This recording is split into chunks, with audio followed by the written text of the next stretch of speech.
Did you know that building resilience can actually help to support healing your physical body?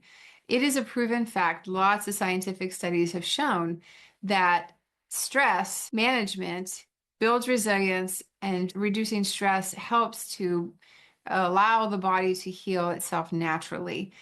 Resilience, we've been talking about all week long. It's the ability to bounce back. It's like this elastic rubber band. When we are resilient, we have that give, that flexibility, that spring back in our lives. When we're not resilient, it's like the elastic band is just completely worn out. It does not spring back at all. That has an effect on our physical body. The resilience part might be something that's going on in our mind and in our emotions, but it affects our physical body. I often talk about the connection between the physical body, there's a mind body connection, and they often overlap. One affects the other. When we learn to be more resilient, it can actually go a long way in supporting health and healing in our body. Reducing stress promotes balance, and all of that can help to support our body's ability to heal. Our immune system is really affected negatively by stress. When we learn how to mitigate stress, we can help support our immune system.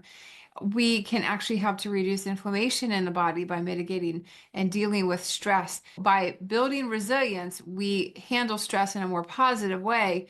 Things that we've talked about this week: gratitude, mindfulness, deep breathing, connecting with nature, making sure that we're connecting with loved ones. Those are all things that we can incorporate into our daily lives that will help to build resilience. But those things have actually been shown to help support our physical body too. I mentioned there's a lot of studies that have proven. I was actually part of a study where we did mindfulness, we did something called tapping, and we did deep breathing. Those were all reported to reduce pain, lower blood pressure, lower heart rate. We got done with the exercise that I did in that scientific study, and we had a patient who had just had an amputated leg. He was having phantom pain in his stump. By the time we got done with our day, the exercises that we did for that one particular day, he had no pain. And we didn't give him any pain medicine. It was just simply by doing those things, the mindfulness, the deep breathing, and the tapping, which is very similar to the fast NET. Eating toxic food stresses, it increases cortisol levels in the body. Good nutrition can actually lower stress just from a nutrient standpoint.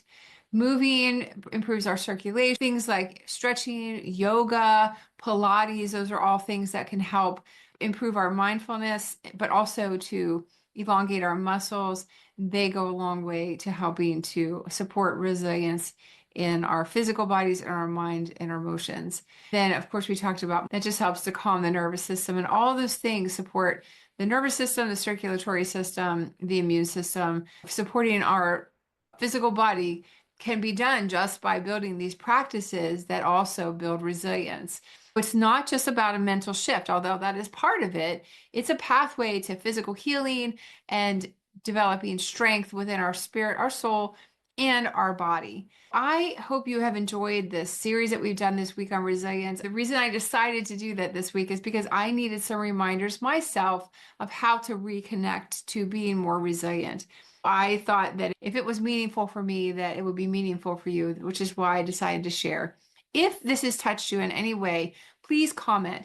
I would love if you would connect with us on social media, like our page, follow us, like the videos, reach out to us to make an appointment if we could help support you in your journey to wellness. And again, my name is Teresa from Foundations of Wellness, and I hope you have been encouraged by these videos on resilience this week.